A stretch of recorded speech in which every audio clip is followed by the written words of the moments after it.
மகிழனுடைய first hair cut at shop. இதுக்கு முன்னாடி 2, 3 மொட்டை நாங்கள் கோவிலில் தான் அடிச்சிருந்தோம். இப்போ வந்து ஊருக்கு போகிறனால ஷாப்பில் போய் கட் பண்ணலான்னு சொல்லிட்டு கூட்டிகிட்டு போயிருந்தேன். அதுக்கு முன்னாடி பார்க்கில் வந்துட்டு போலியோ ட்ராப்ஸ் போட்டுட்ருந்தாங்க எல்லா குழந்தைங்களுக்கும். நாங்களும் போயிருந்தோம். ஸோ ட்ராப்ஸ்லாம் போட்டோம். பட் அவன் குடிக்கல, அதை துப்பிட்டான். 1க்கு 2 டைம் கொடுத்தாங்க, 2 டைமே அவன் துப்பிட்டான். ஓகே, இனி ஹேர் கட் பண்ணுறதுக்கு கூட்டிகிட்டு போகலான்னு சொல்லி நாங்கள் பார்க்லேருந்து வெளியில் வந்துட்டோம்.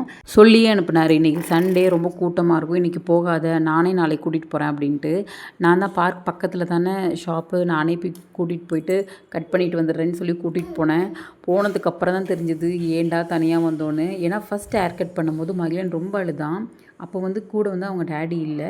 ஆனால் செகண்ட் ஹேர் கட் பண்ணும்போது ரொம்ப சமத்தாக இருந்தான். ஏன் அப்படின்னா அவங்க டேடி கூட இருந்தாங்க. அதெல்லாம் எனக்கு அந்த டைமில் ஞாபகம் இல்லை. நான் கூட்டிகிட்டு போகணும், ஹேர் கட் பண்ணி கூட்டிகிட்டு வரணும்னு மட்டும் தான் நினச்சிட்டு கூட்டிகிட்டு போனேன். அந்த க்ளாத்தை மேலே போட்டது தான் ரொம்ப அன்ஈஸியாக இருந்திருக்கும் போல். எனக்கு பிடிக்கலம்மா, என்னை காப்பாற்று, நீ தூக்கிட்டு போகணும், அவள் என்னென்னமோ வார்த்தைகள்லாம் சொல்லிட்டு இருந்தான்.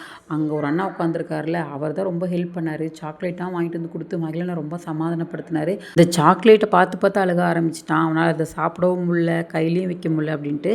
பட் ஒரு 10 மினிட்ஸ்லேயே கட்டிங்லாம் முடிஞ்சு நாங்கள் வீட்டுக்கு வந்துட்டோம். வீட்டுக்கு வந்ததுக்கப்புறம் பையன் சூப்பராக ஹேர் கட் பண்ணிட்டு வந்திருக்கான்னு சொல்லிட்டு ரொம்ப நாளாக எடுத்து வச்சிருந்த டாய் இது ஒரு கிஃப்டாக வந்தது. பட் இவன் உடச்சிருவான்னு சொல்லிட்டு கொடுக்கவே இல்லை. சரி, ரொம்ப அழுதுகிட்டே இருக்கானே அப்படின்னு சொல்லிட்டு அவனுக்காக அந்த டாயை வந்து அவங்க அப்பா எடுத்து கொடுத்துருந்தாரு. அதில் கொஞ்சம் நேரம் விளையாண்டுட்டு இருந்தான். ஃபஸ்ட்டு ஹேர் கட் ஷாப்பில் பண்ண எக்ஸ்பீரியன்ஸ் ரொம்பவே டெரிஃபிக்காக இருந்தது. பாய்.